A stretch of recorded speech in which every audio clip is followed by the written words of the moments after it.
Hoje é terça-feira, é dia de paredão no Big Brother, e eu achei interessante gravar esse vídeo sobre isso. Eu sei que tá muito fora do meu nicho de maquiagem, de beleza no geral, mas se tornou uma coisa assim tão presente pra gente e trazendo discussões tão, digamos, importantes e até mesmo de hábitos e costumes que a gente tem, que eu achei interessante trazer pra vocês. Bom, se você tá perdido, se você não assiste Big Brother, basicamente um resumo aí, o assunto feminismo, machismo, abuso, assédio e tal, acabou ficando bem forte na edição porque tiveram alguns episódios envolvendo esse tipo de coisa, assim como racismo também, gordofobia.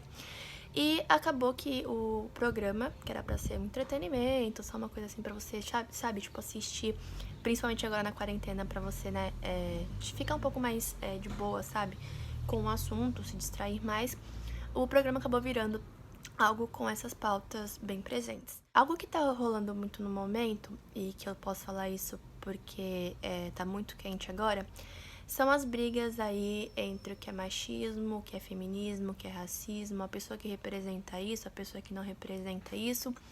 E a gente acabou tornando o programa um assunto, né, um palco, né, de assuntos que são muito falados na sociedade no geral. Não vou defender ninguém nesse vídeo, não vou tomar partido de ninguém, porque a minha ideia não é fazer você votar em XYZ, mas trazer reflexão de algo que eu tô também refletindo muito sobre e que eu acho que as pessoas também deveriam refletir sobre isso. Vamos começar pelo arco Prior, que teve aí uma crescente no programa e foi também personagem de vários momentos complicados e momentos até mesmo, digamos, polêmicos, e se tornou aí um personagem muito popular, né, muito conhecido pela galera, até mesmo com várias bases de fãs.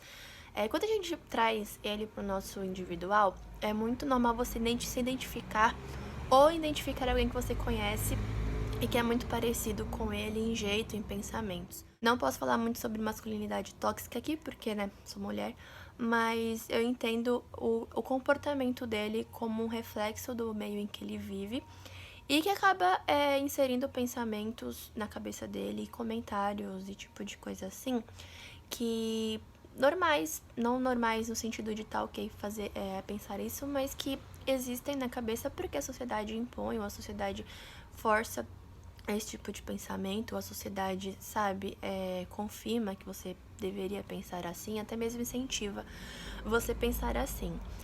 Ele é aquele tipo de amigo que você às vezes não suporta muito pelas brincadeiras, mas que eu acho que não tá de todo perdido, sabe? Pra mim, o que piorou o arco Prior não foi nem ele, foi a fanbase, sabe? Assim, igual a gente fala aí de pessoas no geral. A galera viu nele uma forma de conseguir ou continuar com desqualificando discursos feitos por mulheres, porque ele foi o cara que se impôs contra lá no programa. Se a gente fosse analisar o programa como um programa, seria legal ter essa pessoa lá dentro, porque é ele que cria os embates, ele que cria os conflitos, ele que se põe contra o grupo mais fechado, ele tem a narrativa dele, que é a evolução dele dentro do programa, saiu do cara que era vilão para se tornar alguém que é mais querido.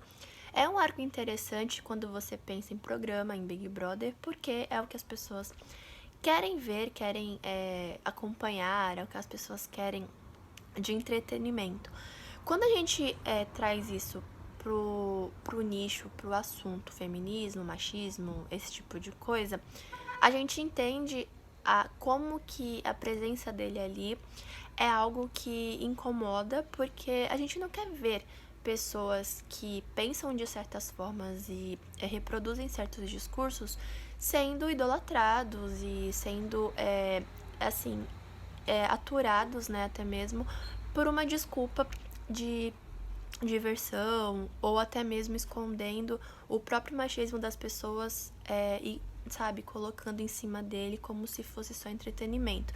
É óbvio que tem as pessoas que são a favor dele na casa porque ele causa confusão, ele causa divertimento, mas também tem a parcela das pessoas que gosta dele porque ele tá batendo de frente com mulheres, e mulheres que sim, erram e estão muito erradas em muitos assuntos lá, mas mulheres que se impõem de alguma forma, que fala e que retruca e que não abaixa a cabeça e que conversa. Então, tem uma parcela de pessoas que é a favor do participante fazer a bagunça não pelo entretenimento pela diversão, mas pelo fato de estar sendo contra um grupo que representa alguém aqui fora e que eles se sentem ameaçados ou acham que é um absurdo mulheres fazerem esse tipo de coisa ou pensarem desse jeito. Indo agora pro arco Fadas Sensatas, que é um nome péssimo, a gente consegue entender que dentro do grupo, dentro da própria militância ou de luta por direitos iguais, feminismo, como você quiser chamar, existem erros e existem defeitos e existem discursos que não batem com a prática, porque a gente é pessoa, a gente erra, sabe? Então, a gente, por mais que a gente acredite o ideal, a gente saiba que tá errado fazer tal tipo de coisa, a gente sabe que existe racismo, homofobia, machismo, que existe misoginia, existe tudo isso, a gente ainda é produto de uma sociedade, a gente ainda é consequência de uma sociedade que forma quem somos. Para mim, desconstrução é uma tarefa diária e a gente tem que estar aberto a desconstruir e tem que estar aberto a entender os erros que a gente comete. Você começa a ficar tão treinada o seu olhar, sabe, para esse tipo de coisa, que você abre o feed do Instagram e vê fotos só de mulher branca e loira e você percebe, tem alguma coisa errada aqui. E é esse tipo de coisa que a gente tem que estar sempre se analisando, se autoanalisando, também estando aberta a outros comentários, a outros ensinamentos, porque pessoas que vivem nesse meio e que sofrem com isso, então mulheres que sofrem com machismo vão saber falar mais sobre isso do que um homem, por exemplo. Então, está sempre aberta a pessoas que vivem isso. Então, escutar de mulheres negras o que elas vivem, de homens negros também, escutar de pessoas gordas, escutar de pessoas que são minorias e que normalmente já sofrem algum tipo de preconceito ou algo assim, e entender também que o que elas sofrem e como você pode, sabe, absorver isso, absorver esses comentários, essas vivências e mudar a sua forma de agir. Eu acho que sim, existe um limite no entretenimento e que a gente não pode passar pano, como por exemplo o caso de assédio e de abuso que teve lá na casa, né, logo nas primeiras semanas, que envolveu as meninas, até mesmo a brincadeira de querer ferrar a imagem delas aqui fora. Acho que existem coisas que a gente não pode passar por esse limite. Mas acho que tem coisas também que a gente também não pode levar para um lado totalmente extremo. Não que seja ok ser racista, homofóbico, gordofóbico e tal.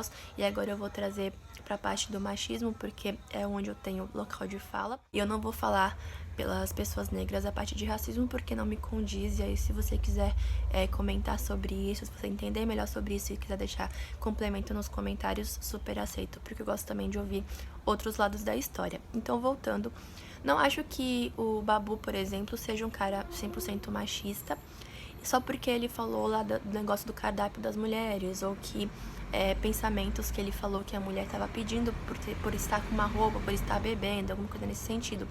Ele fez um comentário machista, mas e todas as outras coisas que ele já falou sobre isso e que também dá pra perceber que ele é uma pessoa que tá em desenvolvimento, que nesse assunto, né, que ele tá tentando entender. Ele também é uma pessoa de outra geração, com outro background de vida, que veio de uma realidade totalmente diferente de muita gente lá da casa.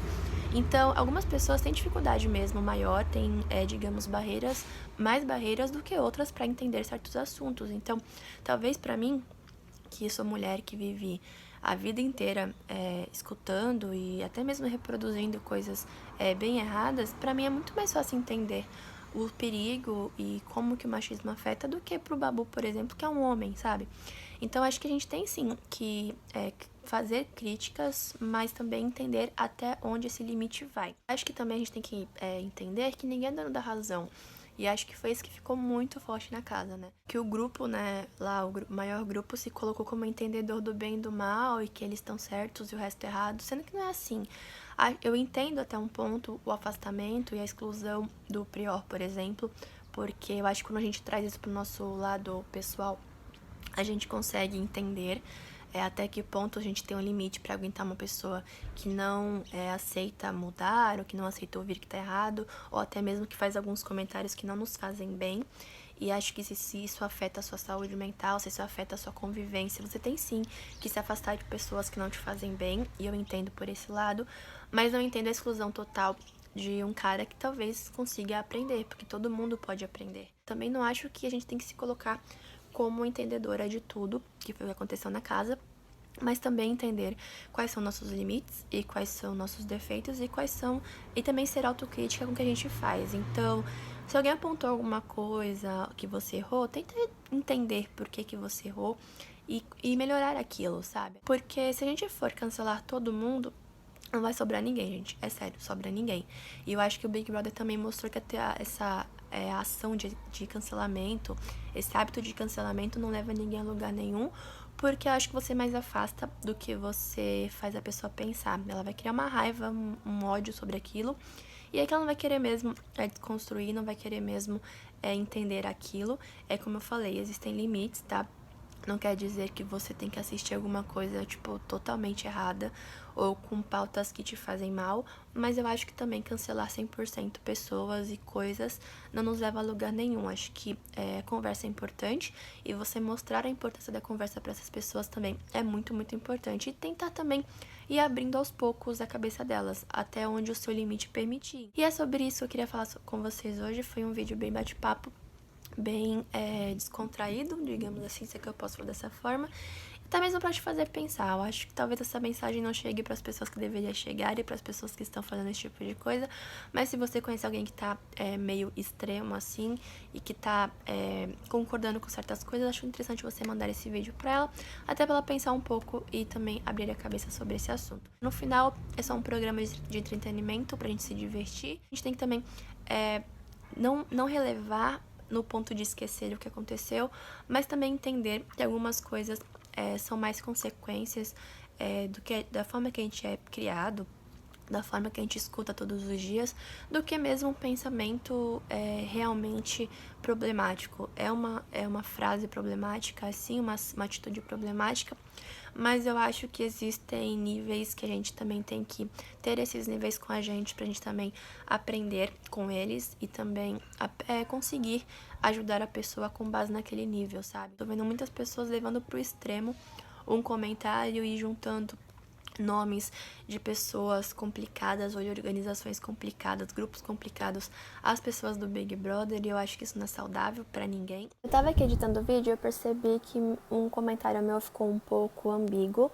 Eu tava me referindo que assim, a gente tem que dar chance das pessoas mudarem, tem que dar chance das pessoas perceberem seus erros, tem que ter autocrítica, tudo isso, e que sim, pessoas podem mudar, mas eu não acho saudável nem certo quando você coloca essas pessoas em um ponto de popularidade, uma altura de como se tudo que ela faz e fala fosse certo e tudo fosse correto. Não acho saudável, acho bem complicado. E se você gosta da pessoa, eu acho que você tem que ter também essa autocrítica para entender que ela também erra e aceitar que ela tem os erros dela, conseguir criticar esses erros para ela melhorar e não ignorar totalmente o fato dos comentários, das atitudes complicadas, seja machismo, racismo, homofobia, nenhum desses é certo, tá? Então, só queria mesmo deixar esse ponto aqui no vídeo, bem objetivo. Basicamente, essa é a mensagem do vídeo. Espero que tenha aberto um pouco a cabeça de vocês sobre isso. Espero que você tenha entendido também aí o que eu quis dizer. E qualquer coisa, tem os comentários sempre abertos para vocês deixarem a opinião de vocês. E é isso. Que vença aí a pessoa que mais merecer o prêmio. A gente vai continuar acompanhando aqui e espero que de forma saudável. Um beijo, até o próximo vídeo e tchau!